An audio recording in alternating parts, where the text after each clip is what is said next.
Welcome to the Six Again podcast, your new destination for all things NRL. Here to bring you everything from team news to best bets are your hosts Adam Hoy and Jared Newton. Let's kick off. All right, so after a pretty hectic week 4, we've got our week 5 preview coming up. Lots of team changes, some more forced than others, some a bit of a surprise, and not a lot going on off the field, but still some key points to go on, some signings, some injuries, and then some other sort of bits of news here and there. How you doing, Jared? Yeah, me and my chins are doing fantastic. Yeah, Jared's having what are those moments? I have no idea. I'm trying to think of that Hollywood thing where he's got a face for radio right now. Let's put it that way.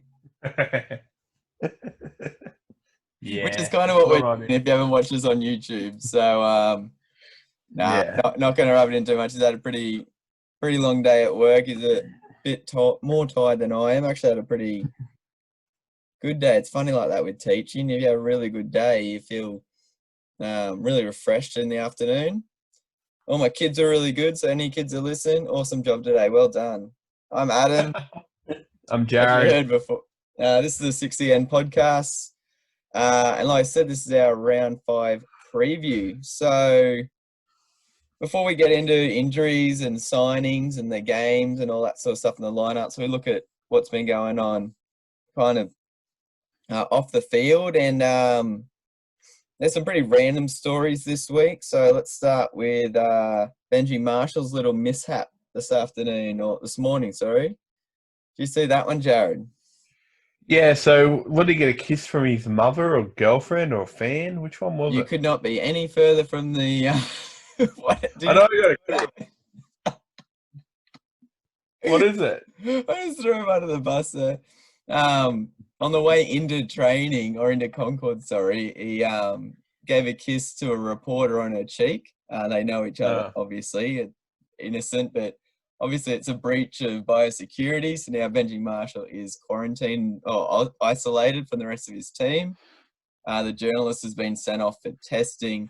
Obviously, if her test comes back negative, Benji will be able to rejoin the team. But yeah, he was sent home from training, and the club will most likely get a fine of some sort, similar to how the Bulldogs got one with Terry Lamb last week. Does he have to go in a fortnight isolation? He's in isolation till the tests come back. Okay. If the tests come back positive, then yes, it'd be extended, but the likelihood is low. And unlike the Bulldogs last week, who spent minutes, at a minimum of a few minutes with Terry Lamb, this was a very quick encounter. So we're on kind of Benji watch at the moment, but I'm sure we'll find out in the next couple of days. Some random news that dropped today of all days, because we're 500 days, but who's counting, away from the next Rugby League World Cup in England in 2021. And it's been announced today that the Kangaroos will be based in Manchester, which is also the location of the grand final. So for at least a few weeks, there'll be one decent football team in Manchester. Oh, that's a bit harsh. Oh, so wasn't it? Felt good saying it. For those who haven't been keeping up to date, Kangaroos are in a group with Fiji, Italy, and the might of Scotland. So you shouldn't be too troubled. Kiwis are facing Ireland, Jamaica, and Lebanon. Tonga is with Cook Islands, Papua New Guinea, and Wales. And then England play France, Greece, and Samoa. The Jillaroos are going to be located in York, along with New Zealand, France, and the Cook Islands. So 500 days away. Australia's won the last 2, 2013, 2017. 2013 one being in England. A bit of a random thing I thought to drop today until I read that it's 500 days till the start of the World Cup. So that's something to look forward to in a year and a bit. Yeah, that's even if it's the World Cup's going to even happen. Like, I know it's 500 days away, but you'd think so, but Australia's open. League starting back up next week. Is it? Oh, well, there you go. Without crowds and stuff, but obviously, yeah, New Zealand. here in New Zealand are up to now? Yeah, open up everything. Yeah, open up crowds and everything. So does that mean the Warriors can things fly very home? early? Does that mean the Warriors can fly home? No. Okay. They're not letting people into the country. It's just within New Zealand. Okay. Because they've gone through the 29-day period or 27-day period. If you've got no new cases in 29 days, that's your safe zone. Okay, so when that's 2 it's 29 because that's 2 fortnights, 2 14s, 28. So if on the 29th day there's no new ones. So just under a month. Yeah, pretty much. That's better than 2 fortnights. Well, that's a 14-day isolation period. That's what they work it out of. That's 28 days. Yeah, and the 29th is the next day. Jesus. So that's some updated World Cup news.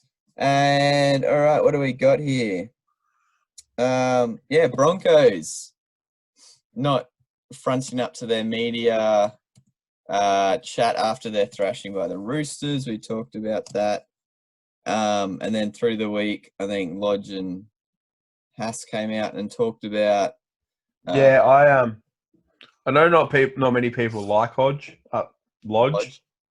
for his well documented history. But in saying that too, I thought he spoke pretty well, and let's put it this way: I thought he spoke better than Anthony Seibold did. After Did we talk about what they talked about? No, we touched on about how they came up with how many games Roosters played compared to the Broncos and stuff like that. Yeah, I think that was straight after the before the game. Lodge wasn't hiding behind that fact. That's what I liked about it. He stood up to the media and went, "We weren't good enough. This is where it is, and we're going to keep working." Seibold in the press conference kind of went, "Oh, well, Roosters got this and we don't, and it's kind of good that we did it." So, we only turn over more money than everyone else. So I like how he did it. And in saying that too, it goes kind of both ways. What happened to the Broncos, because they're claiming they weren't told that they had media commitments. And saying that too, after every game, there's media commitments. There's media commitments after every game. Yes, so that was bullshit. But good on Lodge for getting in front of it, because he didn't have to do that. Really, someone had to. Yeah, but when you think about it, the captain should, and the captain's got less games than bloody Lodge does. Carrigan. Yeah. So I thought you were talking about Glenn. I was like, huh? No. Glenn wasn't the captain. Carrigan was, and because it's this is the 59-0. Glenn played in. He played the week before. That's right. Let's read his card. And so it's come out that the Broncos had what they call an honesty session. I think it was on Monday. One of those. They lie to each other, so they had to have an honesty. Yeah. Well, supposedly, and I can't confirm it 100%, but from what I've heard is the Broncos have actually come out and said that within the club, if someone's cutting corners at training, they don't want to step on anyone's toes by telling them off. What? Yep. That's come out. I'm pretty sure I heard it on the Gary Belcher say it last night on his radio show. And Scott Sattler, Gary Belcher and Scott Sattler do a sports night talk at 6:00 every night. And that's what I heard. And if that's true, that's a different culture to what that club is built on. Well, that's the thing. Renoff, Tallis, had a pretty strong piece. Well, had a pretty strong piece. They all came out and said if you walked into that Broncos dressing room, no matter how old you were, you had to hold your end up. And if you didn't, you had Webke, Langer, Sivner, Seaver, Fawn, Lockyer, all these greats of the game, no problems telling you off. Yeah, I did see that sort of stuff as well. And Steve Renoff said he used to be Steve Renoff, and then as soon as you sign there, you're Steve Renoff. The Bronco. Yeah. But Gordon Tallis also talked about when he walked in there, he had, Webke and whatever, The players don't have that now, so you can't. I think that's a bit of a cop out from the past legend saying it wasn't like that. Yeah. You stepped out of line, this happened, and then one thing that Lodge did talk about was how they've had past legends come in and help with that sort of stuff. And he said Tallis is one that's talked about a lot at the Broncos and looked up to. We haven't seen him around the club, but obviously if he wanted to help, we'd be willing to listen. And then they took that back to Gordon Tallis, and they said, "Was that something you consider?" And he went, "Nah, they made their bed, they can sleep in it." And I was like, how do you talk about the impact the legends had on you, and yet they're asked, and you're like, "Nah." Well, yeah, we did talk about the other podcast, last one. Yeah, we did. Okay. And what we came down to was that there is a definite gap between the past players and the current players. Yeah, that's been written about 1 million times. They reckon the past players aren't really involved anymore. I think Tallis is too big of a chip on his shoulder. As much as I love him as a presenter on the Matty John show, and when you see him in person, he's really cool, really interactive and stuff.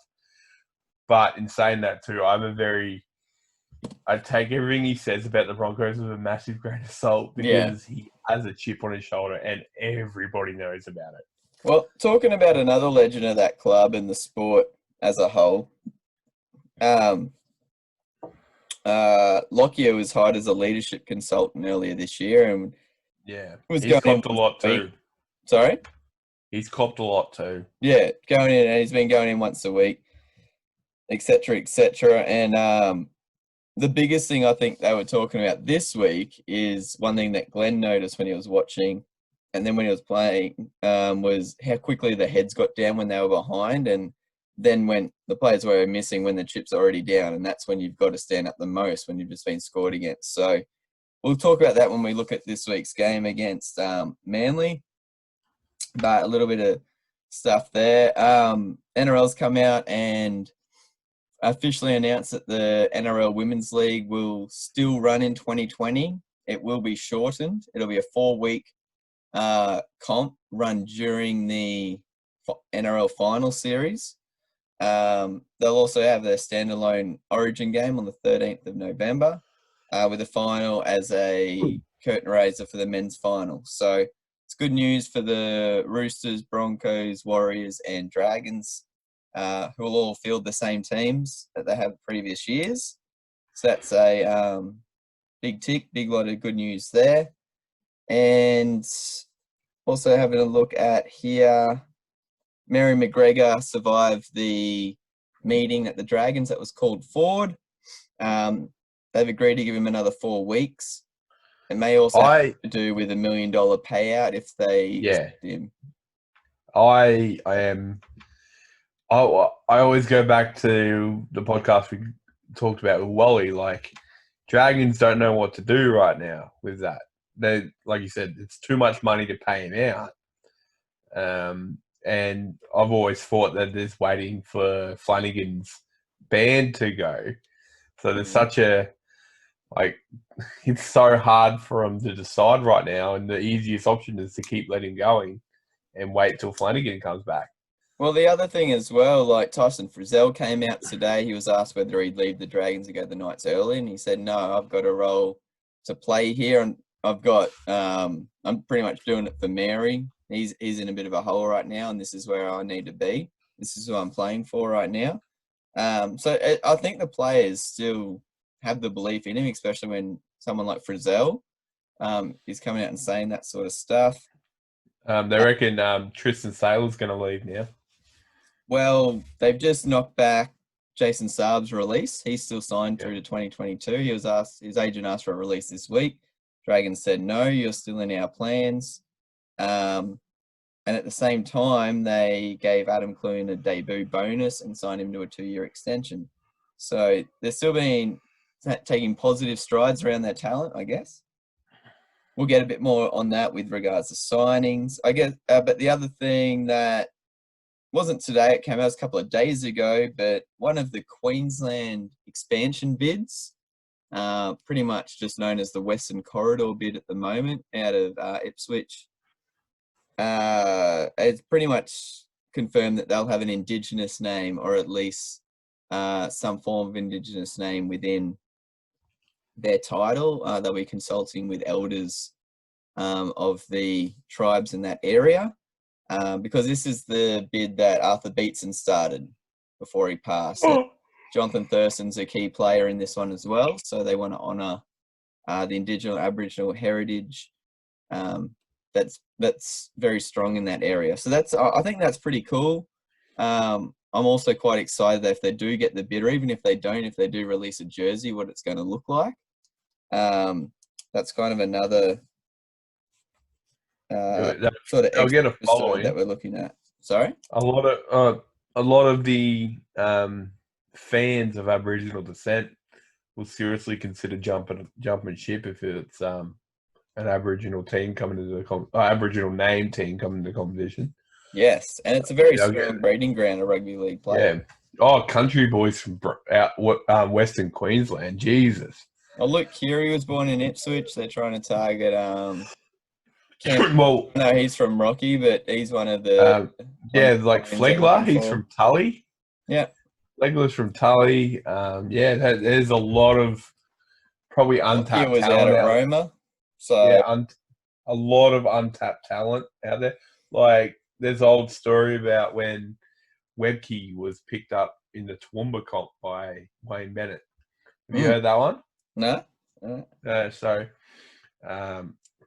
Webke and Steve Price were playing against each other in the 18 grand final, and Wayne Bennett was scouted to come have a look at Steve Price, and then they both played the 18 grand final, got put onto the A grade bench to play in the grand final, and Webke Bennett said no to Webke. Bennett said no to Price and signed Webke, and then they both came up from the competition again. They both ended up being the front rowers for Queensland at one point. Wow, I didn't know that one. Very cool. So, yeah, Price's original. He was originally now he got on the Broncos. Imagine that. Price, Sivan Deceiver, and Webke in the same team. That would have helped. Well, they didn't really need help through that era, but anyway. Oh, that would have been one of the best rotations ever, though. Sivo just would have stayed at second row. He wouldn't have been able to eat so much. Well, I was going to say Price would just go to lock. He could have done that too. Yeah. Not bulked up as much as needed. All right, so I'm looking over.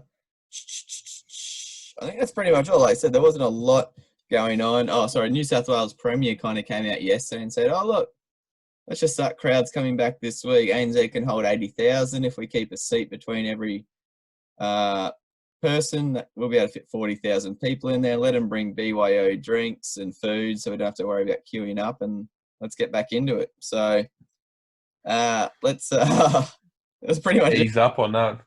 I pretty much literally paraphrase a little bit, but it's pretty close to what he said. We know corporates and sponsors will be coming back this week. It'll be good. That sort of stuff. So it'll be good, especially debutants. So I know Penrith done that thing for the Newcastle debutants, but there's a few debutants out there who started the last couple of rounds.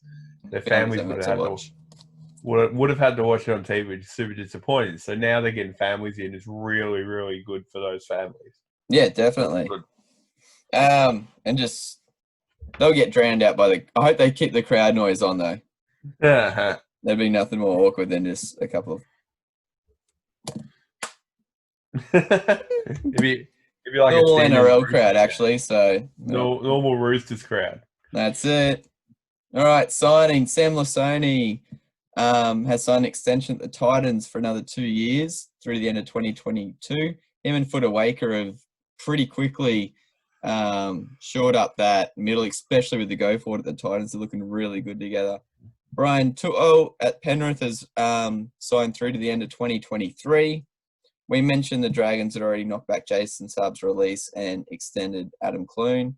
And then depending on how you want to look at it, the signing of Ben Teo at the Broncos through the end of the season. Hasn't played NRL for 6 years, 33 years old, but will come in as probably the best forward the Broncos have until Pangai Fafita. Haas is still there. Oh, sorry, Haas. Sorry, forgot. I should have said back row and not. Look, he's mainly probably there for the experience. I don't know if he could still do what he used to do. An experienced head, and this is what the club was like when I was here. And well, it'd be interesting what happens when all those players come back, like Fafita, Pangai. Who else is there? There's someone else missing in there.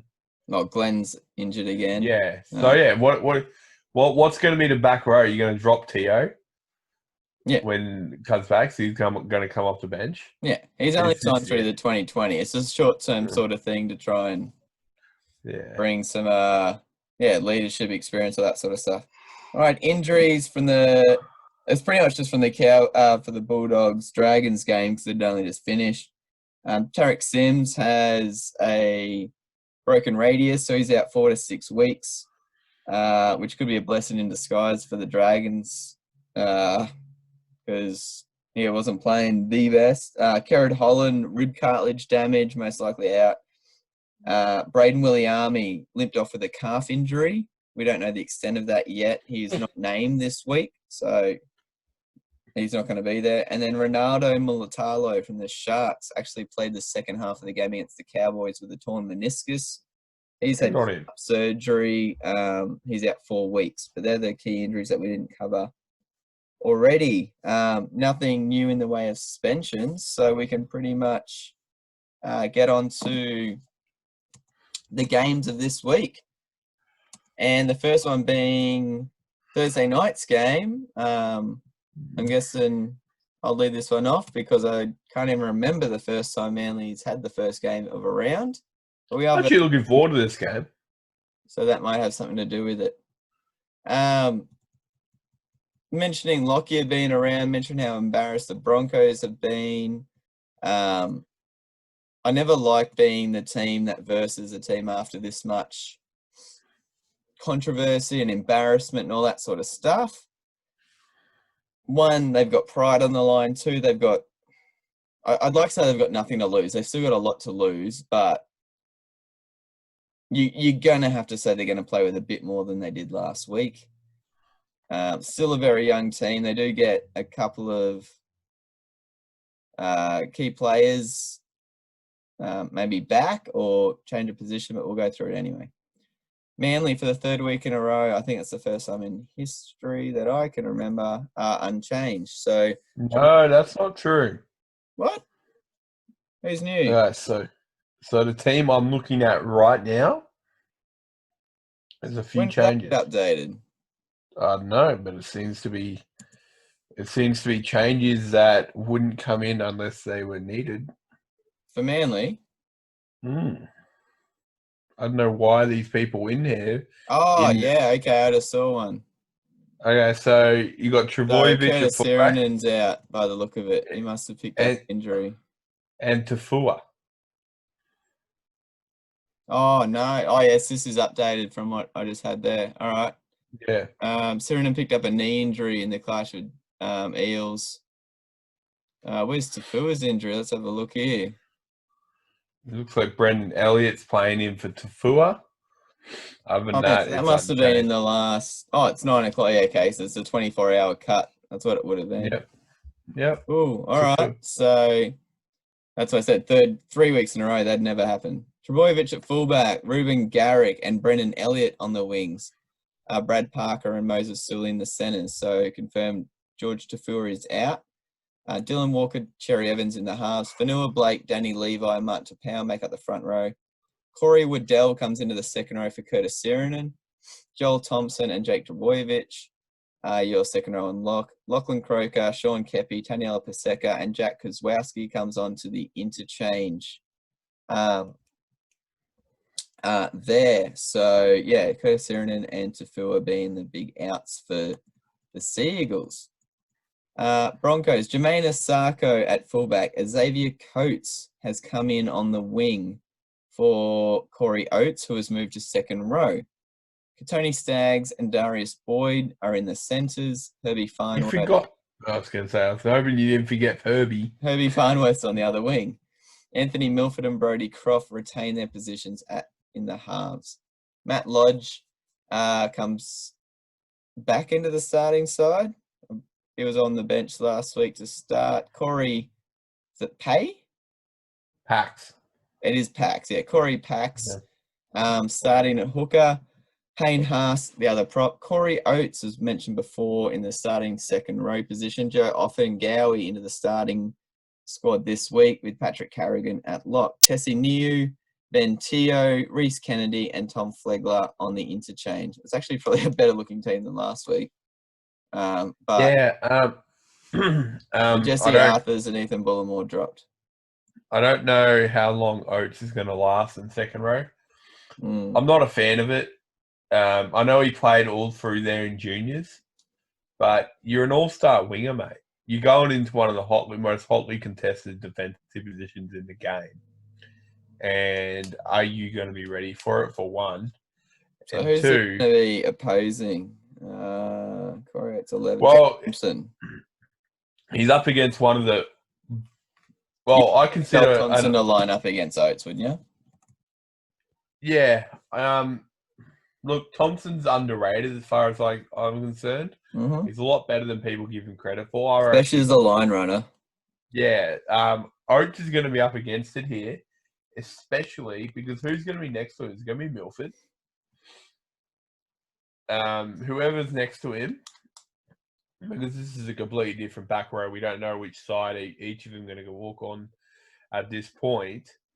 Because if Croft's next to him, that's a bit more defense, but Milford's not known for his defense. And if Oates gets found out a few times, Jesus, going to look bad for Seabold. Oh yeah.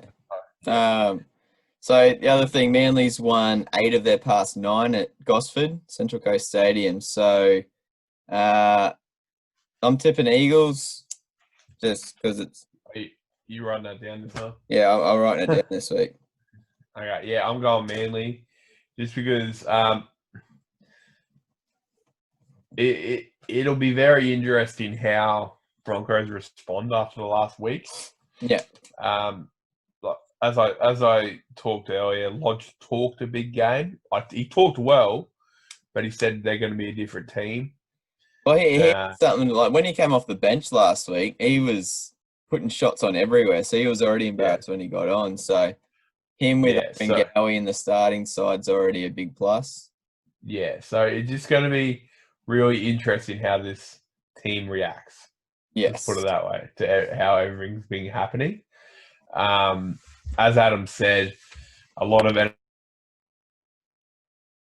NRL teams would go, fuck it, let's just go out and smack some people and throw the ball around. And that's the way a lot of coaches react to this kind of situation. They don't put any restrictions on their attack or defense. They just go out and have a crack. So really, really interesting. And it's funny, you're looking at this like a David Goliath thing. Both teams are 2-2. So yeah, they're just different spots at the moment. But whoever loses this will have a losing record. Yeah. For the second time for Manly, first time for Broncos. All right, let's have a look. Yeah. Friday. Cool. So we've got Jared's just got to pop out for a second, I think. Yeah, he's just getting called out. So I'll just run through this second one here. Oh, it's your phone, is it? No, okay. Yeah. We've got Warriors versus the Cowboys, also at Central Coast. So it'll be a backup the day after. Warriors still not back to full strength, and they've now lost another couple for different reasons. So we've got Tuivasa-Sheck at fullback, Patrick Herbert and Adam Pompey on the wings. So Noma Marlowe, Hayes Perham, and Gerard Beale in the centres, Cody Nikorima and Blake Green in the halves, Jaman Tanua-Brown, and Lachlan Burr gets a start in the prop position, Wade Egan at hooker, Alisi Katoa, who's still just been on a crazy tip for a rookie. Yeah. Toru Harris and Adam Blair at lock. Carl Launton, Huasa Famasuli, King Vuni Yayawa, and Jack Murchie on the bench. Still love it. Ignatius Parsey has been named on the reserves from his comeback from concussion and suspension. Peter Hiku's also on the reserves. He's been battling that rib injury. Isaiah Papali'i has dropped to reserves, and Chanel Harris T.B.D is there once again. So another different looking team from the Warriors. They have to be disappointed with last week, considering what they put out the week before. Cowboys played good in patches last week against the Warriors, and not against the Warriors, against the Sharks. And their team is as follows.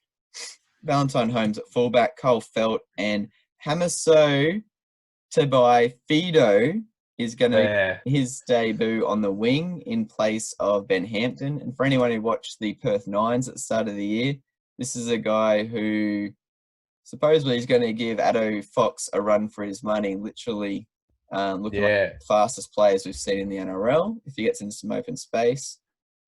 Justin O'Neill and SN Masters in the centres. Justin O'Neill's pickup for their try against the Sharks was amazing. He does one highlight reel a season. That's all he's done. He's got it done. And Francis Marlowe and Jordan McLean starting props. Reece Robson gets his first start for the Cowboys at hooker, replacing Jake Granville, who has dropped out of the 17 altogether. Wow, that's going back to the interchange. Wow, completely. All right, cool. He's not injured either. Fantasy football, jump on that. Mitch Dunn and Cohen Hess is back in the second row. He's been named to start. Josh Maguire at lock, so still no Tamalolo there. Interchange, Ruben Cotter, Tom Gilbert, Shane Wright, and Gavin Cooper.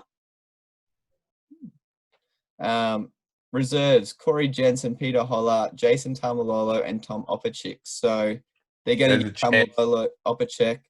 They're going to give Tamalolo as much chance as possible to play. That doesn't need to be cut till 7 o'clock Thursday night. So just keep an eye out on that one. That's a lot of changes for the Cowboys. So Ben Hampton, Jake Granville being dropped cold. Asiata obviously out with that injury we talked about on Sunday. Geez. I'm just trying to think what I'm going to make of this. I know Warriors are going to have the hardest season, but they've got to come back after that drubbing last week by Penrith. We did say they were in it. It's not like they weren't trying, but oof. Look, I don't see. We always said the Warriors would probably have a crack for the first couple of rounds after isolation, and then probably fade out a little bit. I'm picking Cowboys even with all their changes. Yeah. Just because of the fact that, it's just going to be. I doubt Warriors are going to be able to stand up to this. That's all. Tell you what. Tamalolo comes into the team. You'd expect him to go straight into the 13. If they're going to risk him, they're not going to risk him by putting him on the interchange for 20 minutes. They'll either put him in the starting side or they won't risk him at all. And if they'll drop Molo. Drop Molo. Done to go. I think Molo will start at prop because he's been one of their best. He's looked real good. Well, as far as I can tell, back to interchange. No, as far as I can tell, drop Molo, move Maguire to front row, and put Tamalolo at lock. Yeah, that too. Yeah. And then Gavin Cooper's on the interchange, so they could always. I'm just playing around here, aren't I? Yeah, Maguire. I guess that's probably what they do. That'd be hard done by Molo. I thought he was quite impressive last week. Probably, and then out of the 17, they'll probably just drop Gilbert. Who's this? Ruben Cotter, is he a reserve hooker?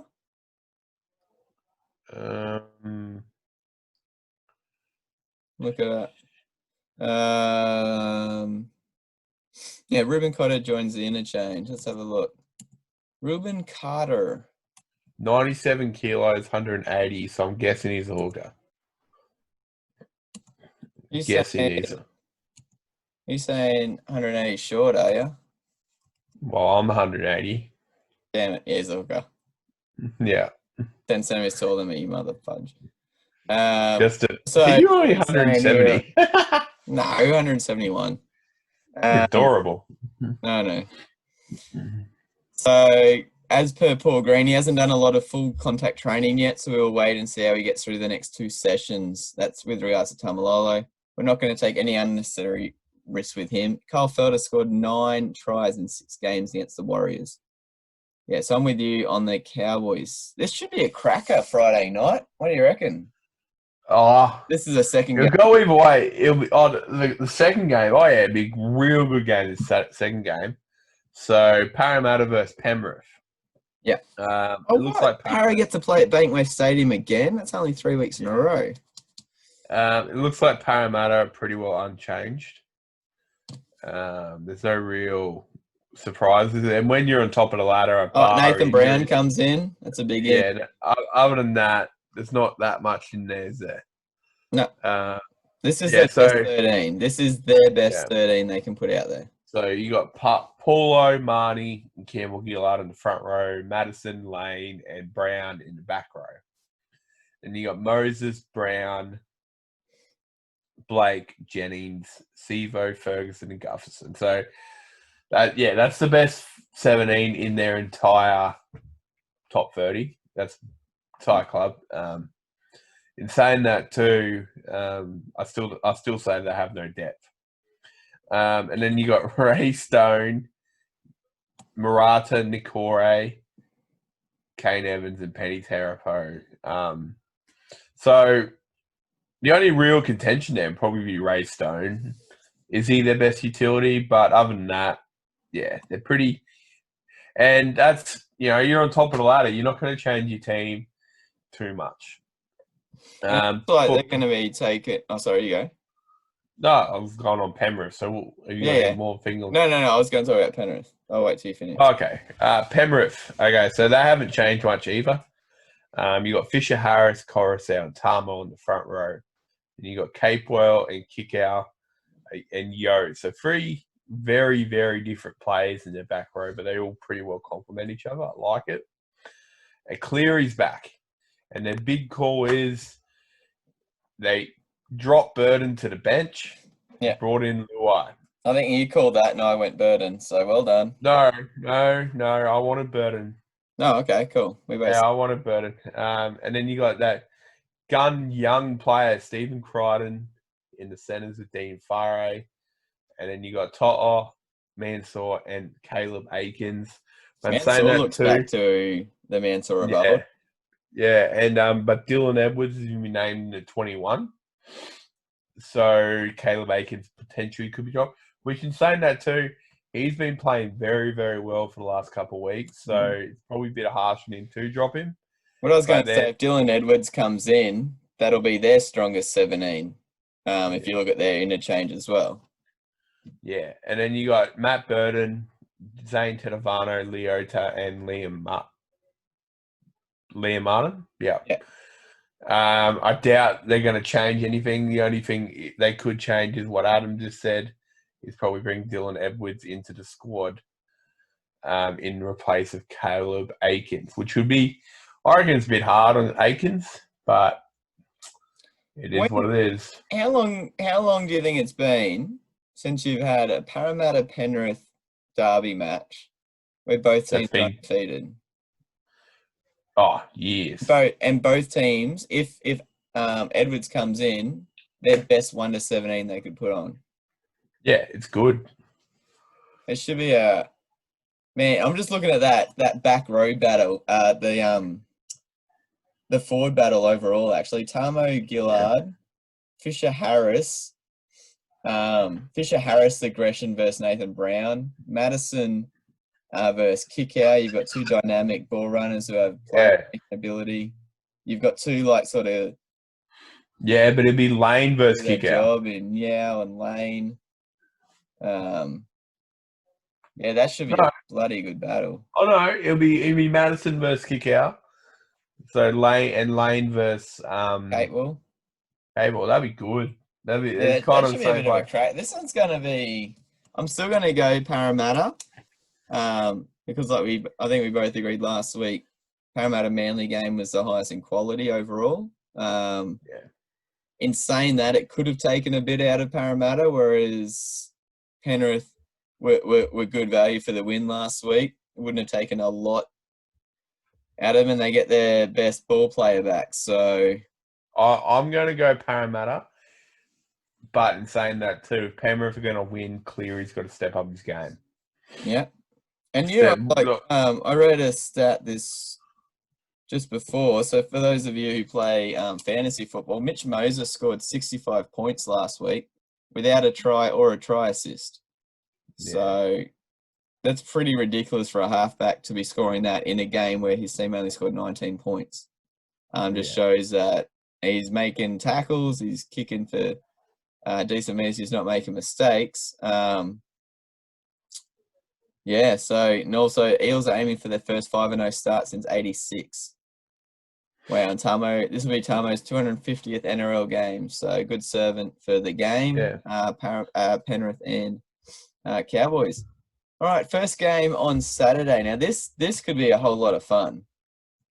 If Titans play with as much energy as last week, but with a bit more polish, but Rabbitohs have got a couple of key ins, and they need something. They need something going on because they haven't looked real flash. So we've got Latrell Mitchell at fullback with Dane Gagai and Alex Johnson have kept their positions on the wing.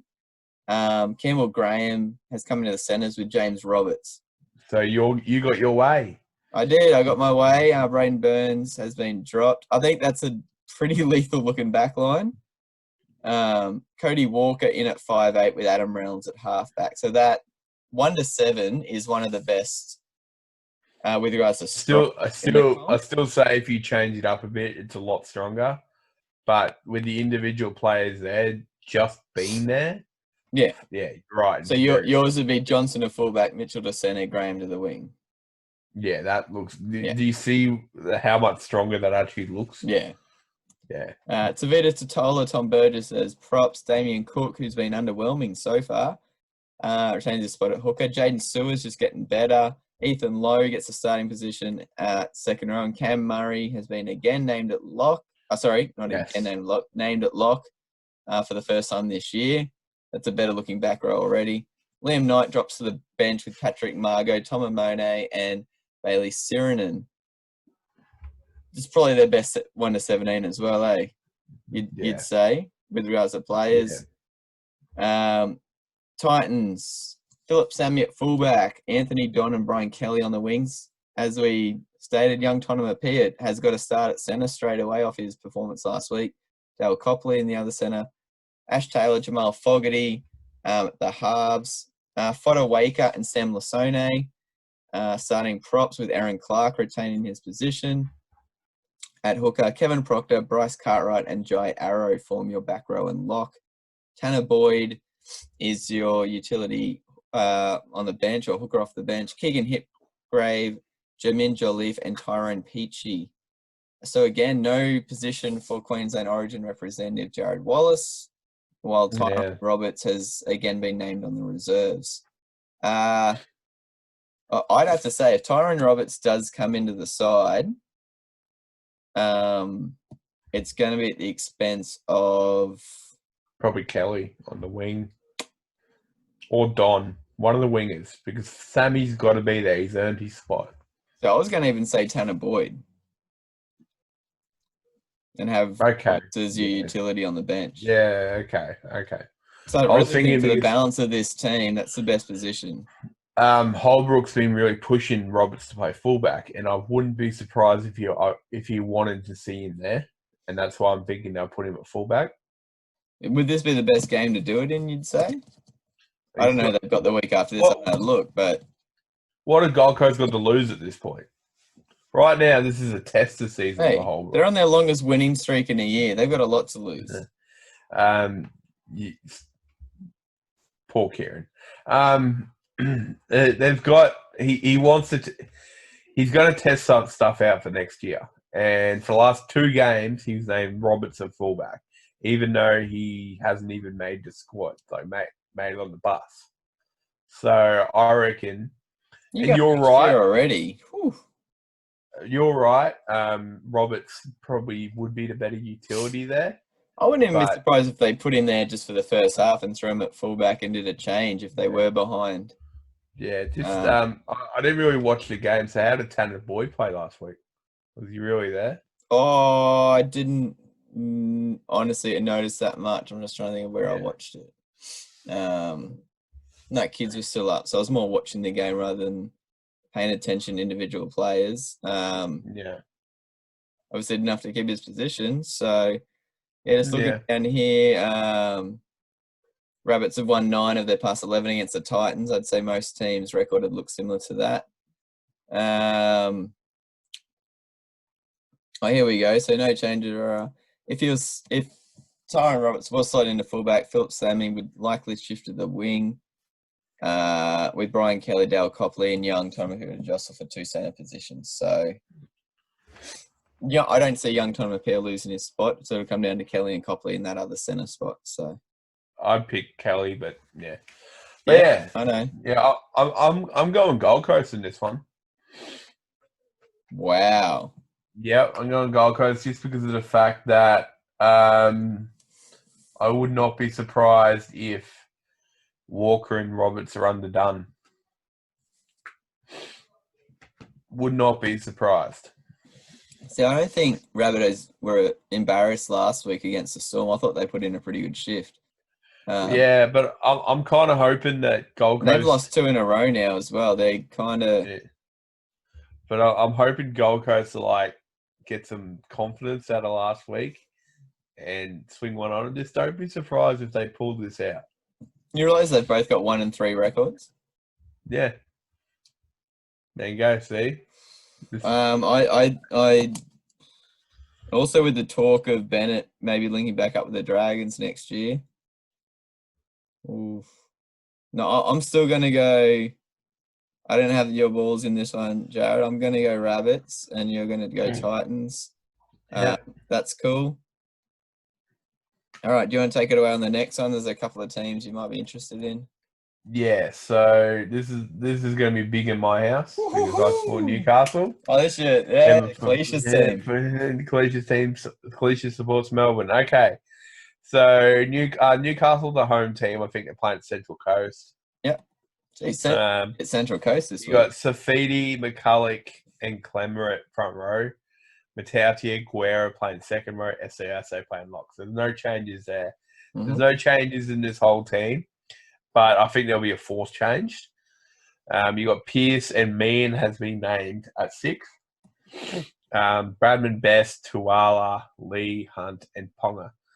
And then you got Hoy, Safidi, Glasby, and Brodie Jones.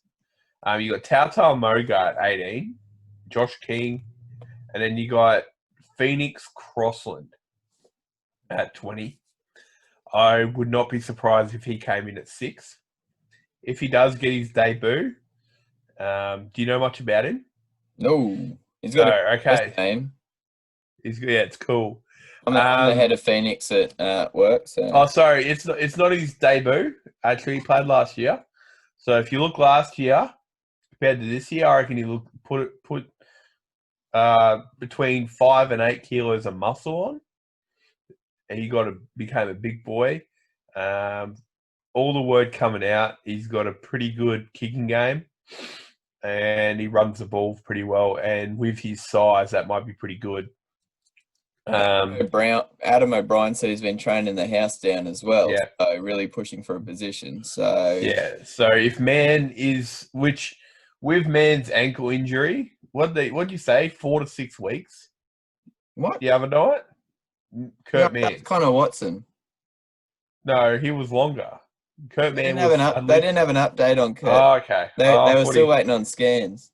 Okay. It doesn't look good though. That's why Crossland's been named there, and you've got Tex Hoy on the interchange. Yeah, and then you've also got Fitzgibbon named at 21. He's not coming back. Yeah. No, he's not coming back. Okay, so Melbourne.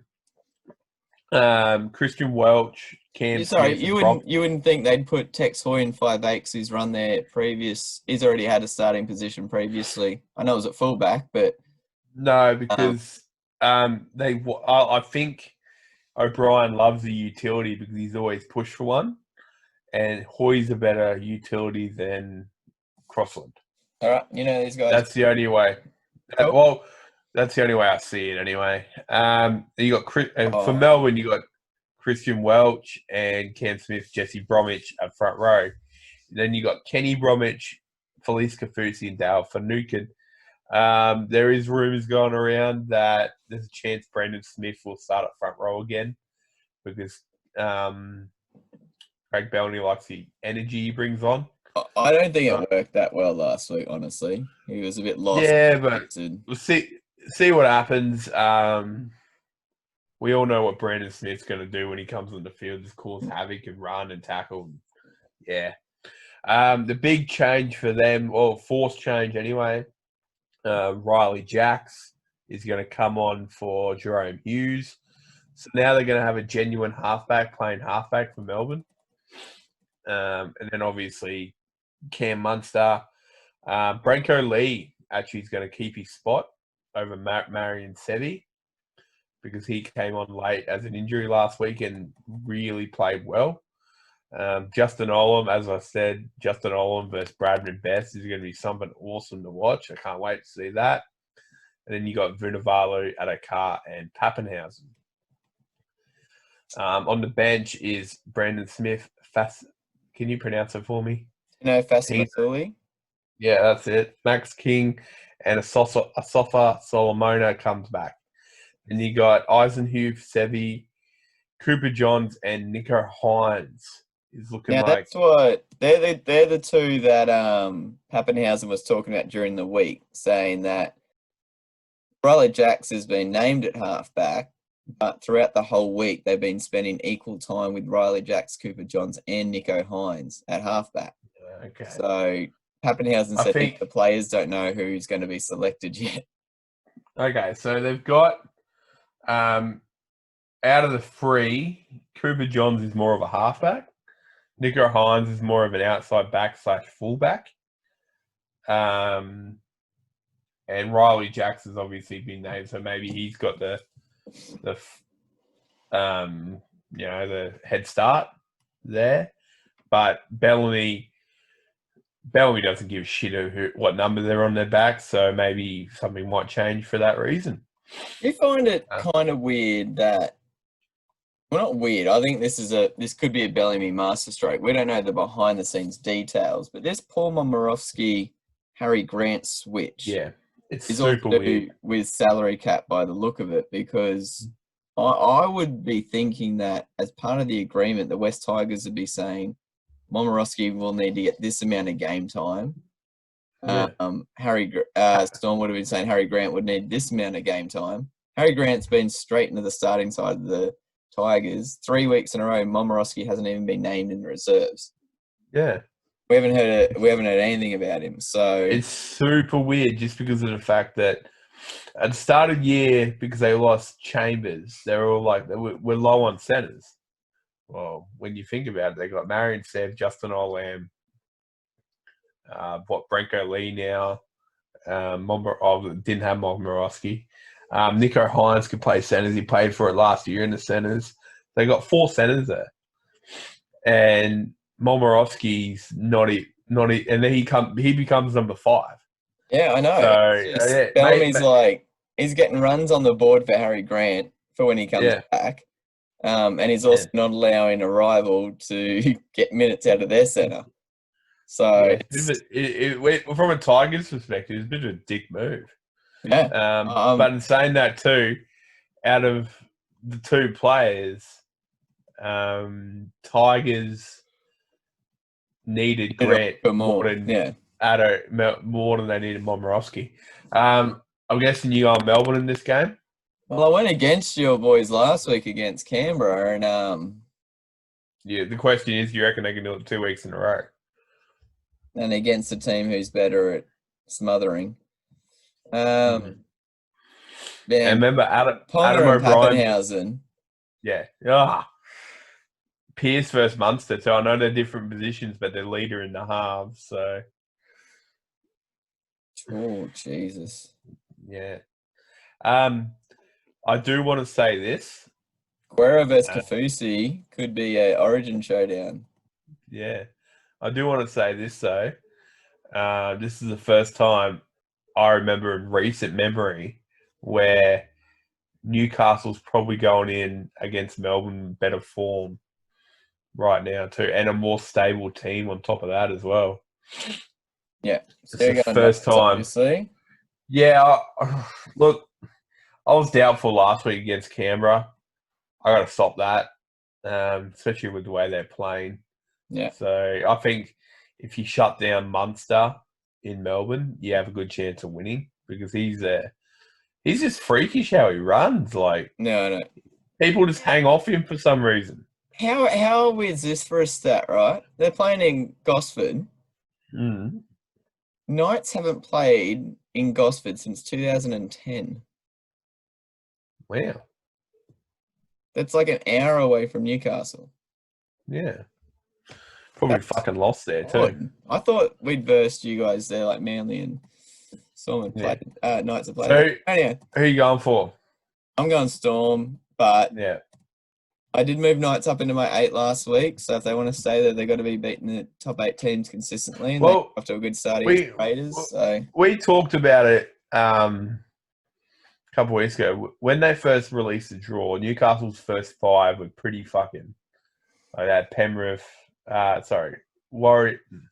It's Can't this remember who it was. here. It's this run here. Yeah. Stuff. Raiders, Penrith, Canberra, Storm, and then they got Broncos and so on. Then they got Manly. Then they got Roosters. So the first 6 games, I was happy if they got 3 out of 6. Right now, they're 3.5. Yeah, 2.5, 1.5, 1.5. I was talking about the 6 after the okay, yep, sorry. restart. Yeah, so 1.5. Look, I'm stoked with their effort, but there's got to be a time when they lose. So maybe it's this week, but we'll see. We'll see. All right, third game on Saturday. This could be very interesting. 2 teams coming off losses. One obviously to the Knights, which was the Raiders, and Tigers to the Titans. So out of the 2 teams coming off losses, and one of them's been hacked to pieces, which is the Tigers by their coach. So we haven't even touched on casualty. So yeah, we talked about him previously, but Benji Marshall was called into the coach's office this week and explained that he's been dropped for this week. He said he was a bit taken aback and disappointed, as any player would be. But I think for people who watched that game, Benji was not one of their worst. I one of their better players. I personally think Maguire's making a statement. So Benji might not have been their worst player, but he was absolutely filthy with that game last week. Oh yeah. So maybe he's turning around and going, you know what? No one's safe. This is my way of saying, fuck you all. If you're not playing to my standard, I don't care who you are, I'll drop you. So this is... Nothing says consistency more than Josh Reynolds. No, fuck. Like... So we've got Adam Dewey at fullback. I wish they put Billy Walters there. Norfoluma, who's looking outstanding again. Tommy Talau comes in and gets a crack on the wing. Joey Leilua and Moses Mbai in the centres, with Josh Reynolds coming into the team at 5'8", with Luke Brooks in the halfback position. Josh Alowai and Zane Musgrove are in the starting prop positions. Harry Grant, we previously mentioned, is hooker. Luciano Leilua keeps his position in the second row. Chris Lawrence gets a starting position. How's that for drastically different second rows? Oh, man. Jesus. Alex Twal keeps his position here at lock. What a transformation. Alex Twal, starting prop all last season, now starting lock. Similar to Corey Hopper, actually. I wouldn't be surprised if he snagged the New South Wales spot next couple of years. I rate him. He's a damn hard worker. Thomas McKaylee drops back to the interchange. They haven't gone a versatility player. Also Packer. Michael Cheekham comes into the squad, I think, for the first time since the break. And Alex Seyfarth. So big bench there. Reserves, Billy Walter, Luke Garner, Benji Marshall, and Corey Thompson. I honestly cannot believe they dropped Billy Walters. Not too unhappy because I've got Harry Green in fairness and he's going to have to play 80 minutes. Yeah, but in saying that too, it'd be interesting to get an injury. Do they have someone who can play in the halves if Harry Grant gets injured and Reynolds have to go to 9?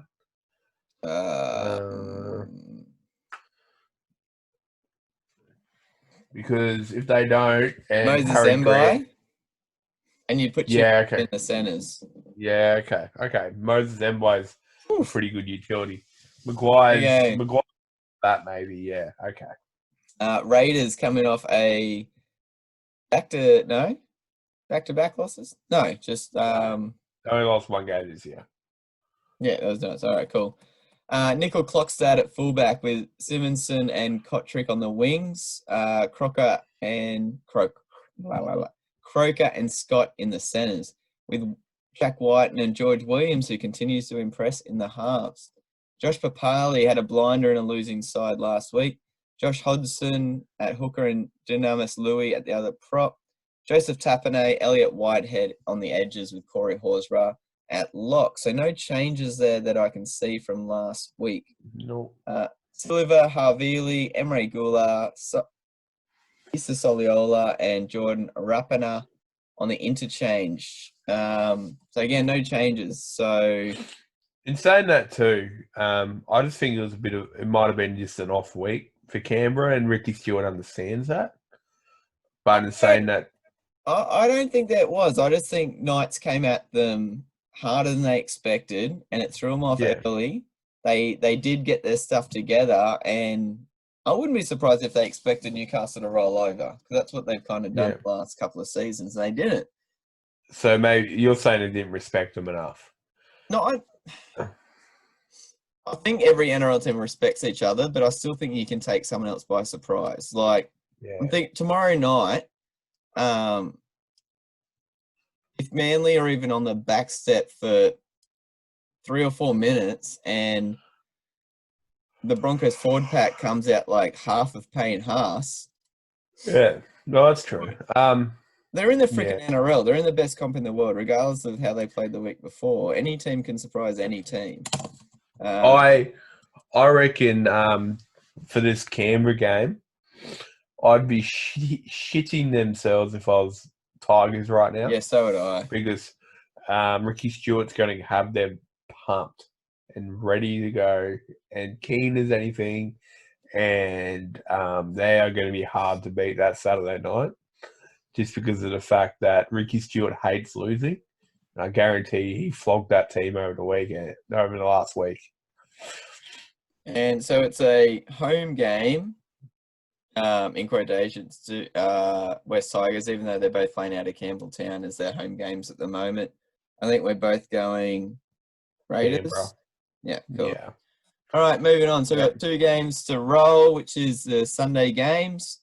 We've got a 4:05 kickoff with the Bulldogs and the Roosters. Jared. Oh, Jesus Christ. Do we even have to talk about it? Okay, then you got Dylan Napa, Marshall King, and Tolman in the front row for Bulldogs. Patala Mariner, Jackson Elliott in the back row. You got Lachlan Lewis, Kieran Foran, Jake Averillo gets his start in centres with Remus Smith, Nick Meaney, Dallin Wateens-Lesniak, and Will Hopper-Wate. I think that's their best back line. I'd still want Braden Wakeham in to Lewis, Jesus. But anyway. It's a small back line, though. Yeah, it is. You got Christian Crichton, Renouf Tulmaga, Dean Britt, and Sawase Sue. And you got Ogden, Wakeham, Harper, and Cogger. I don't see any of them coming in, so... No, that's going to be their team. Oh, man, this is a lopsided affair. You got Takeaho and Friend and Maria Hargraves in the front row. Crichton, Cordner, and Radley in the back row. Flanagan, Cleary, Manu, Morris, Tupou, Morris, and the big in for the Roosters, James Tedesco, is back. Then you got Sam Verrills, Isaac Leo, Nat Butcher, Lindsay Collins. Holy and crap. then your reserves are Tupanua, Orbison, Ryan Hall, and Lachlan Lamb.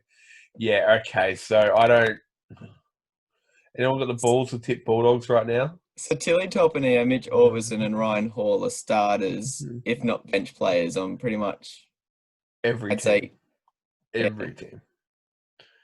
Every team. All right. So if you want to waste your money on a bet, Bulldogs are going $8 to win this. $8? Yeah, and Roosters are $1.08.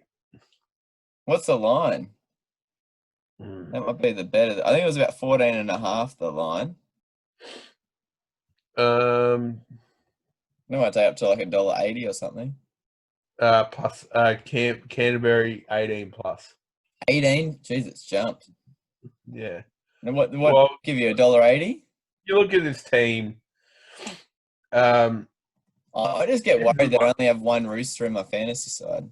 If like most teams, for a close game, positions can vary between the two teams. So maybe the fullbacks can go, maybe we'll put this fullback, one team's fullback up. There is no one in that Bulldogs team I would pick over this Roosters team. If Roosters wanted to be nice, they could give them, Tupanua, Orbison, Hall, and Lamb, just to give them a few good players and make it a little bit. Would you take Napa over Takiaho?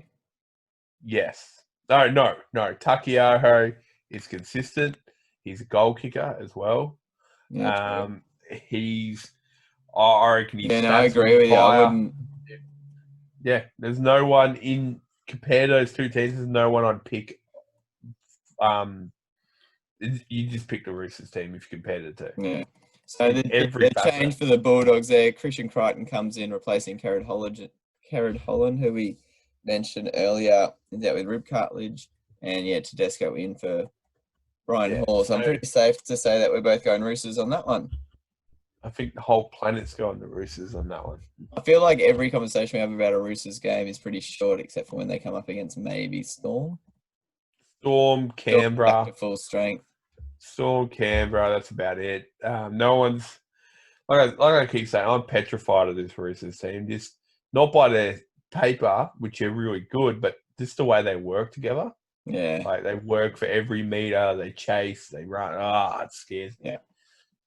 Yes. All right, and the last one of the round, not a bad game to finish off. Maybe not for the form that the teams are in, but this is always generally a game with a fair bit of feeling.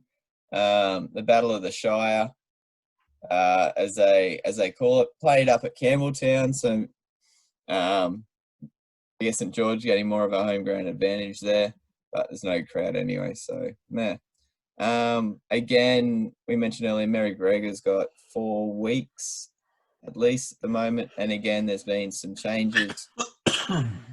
Corey Norman retains his position at fullback. Pereira and Ravalawa on the wings, with Ewan Aitken coming into the centres for an injured Braden Williame, and Zach Lomax as the other centre. Ben Hunt and Adam Clune retain their positions in the halves. Josh Kerr gets a starting prop. Paul Vaughan is the other, with Cam McInnes at hooker. Tyson Frizzell and Tyrell Fui-Mayono comes in as the starting second rower, replacing Tariq Sims. James Graham at lock. Trent Merrin, Blake Laurie, Isaac Luke, and Matt Duffy on the interchange. Host, forward, sub, and Corbin Sims have been named as reserves. I haven't heard. How Corbin Sims? Is he injured? He had that broken arm at the start of the season. Yeah. Or is he the Dragons are aiming to avoid a 0-5 start for the first time in the history of the joint venture.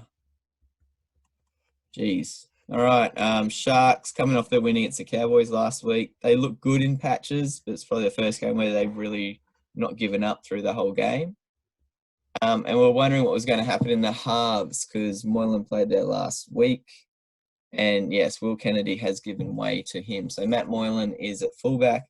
Sione Katoa and Maween Hiroti has come in on the wing for the injured Ronaldo Militalo.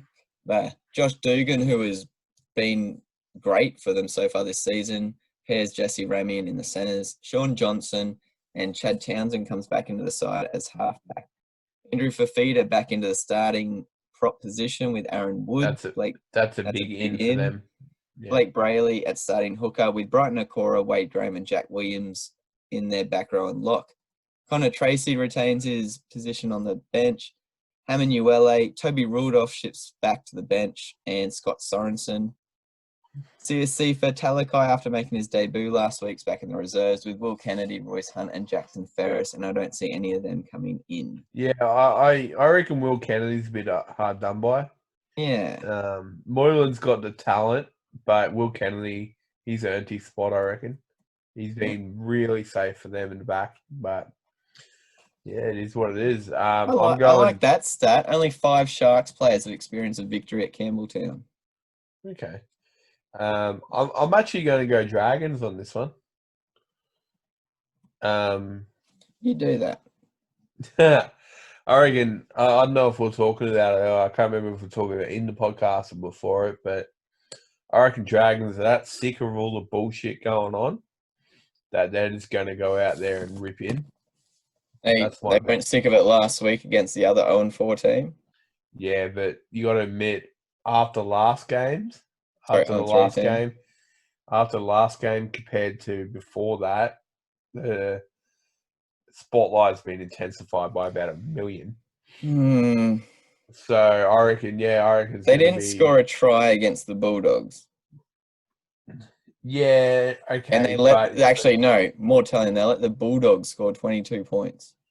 In saying that too, the Sharks can go really, really well. They've got the talent to really shocking.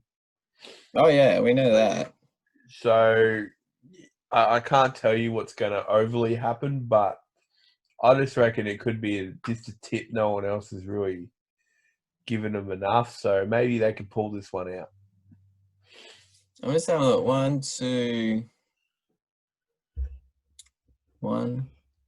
2, 3, 4. Both forward packs have 4 Origin or internationals in them. All right, I got a question for you. If you saw these teams on paper and didn't know all the bullshit going on, you just knew the players.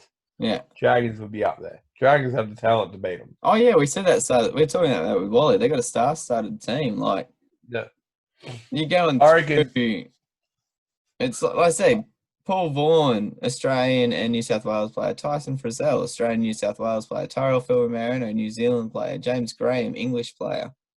I think Fui Marino. I think he's a Tongan or. Oh, Tongan. Sorry, yeah, it is too. Ben Hunt, Origin player. Ravalawa, Fijian, I think. Yeah, one of the two. Corey Norman, Origin. Origin player. Trent Merrin in his day, Isaac Luke in his day. It's the same in the Sharks side too. So I reckon. I reckon our tips were exactly the same all week. Except you went Knights and Titans, and I went Storm and Raiders. And are you going Dragons? No, I'm going Sharks. Oh, yeah, I didn't see that one. All right, cool. All right, bets of the week. I've got 2 for you guys today. Okay, what do you got? All right, I just got to bring it up here. So I've got, I don't mind the line in the Tigers Canberra. So Canberra giving away 8.5. And you can get that at $1.90. So I don't mind that. So Canberra at -8.5. But I kind of like this one a bit more. This is the Newcastle-Melbourne game. I've gone a 3-leg multi. I've got Melbourne to win head-to-head. I've got Melbourne to cover the -3.5 line.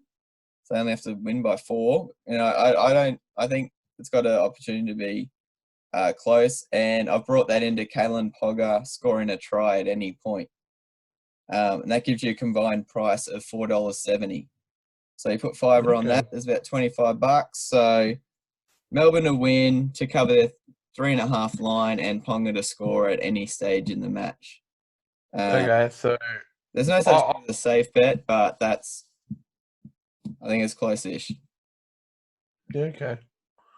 Okay, so I went the same kind of thing. I've got Bradman Best first try scorer at $14.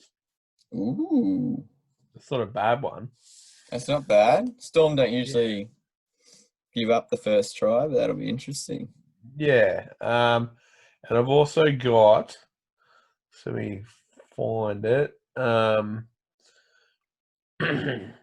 Gold Coast at 420 to beat South Sydney. So for the game, how it's played, Gold Coast finally winning the game might get a bit of confidence at 420. That's not bad. It's not bad. I'm not going to jump off until I see a bit more from them, but 420 right now, you'd think they'd be going up against a better team than South Sydney. And like you said, they've still got they've got exactly the same win-loss record this season. That's true. So 420 is not if you want an even safer bet than both of those, bet on us losing our bets because we've yet to win one. So we're on a streak. That'll do us for tonight, guys. Thanks for all the support. As always, check out the YouTube clips. Check out any other of our social media. Shoot us a message, whatever's. Good luck for your teams on the weekend, and we will chat to you Monday morning. See you guys. Bye.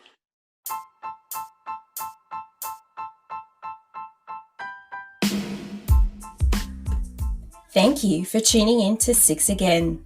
Connect with the show on Twitter, Instagram, and the Six Again website. All links via the show's bio. Be sure to check out Adam's craft beer choice of the week.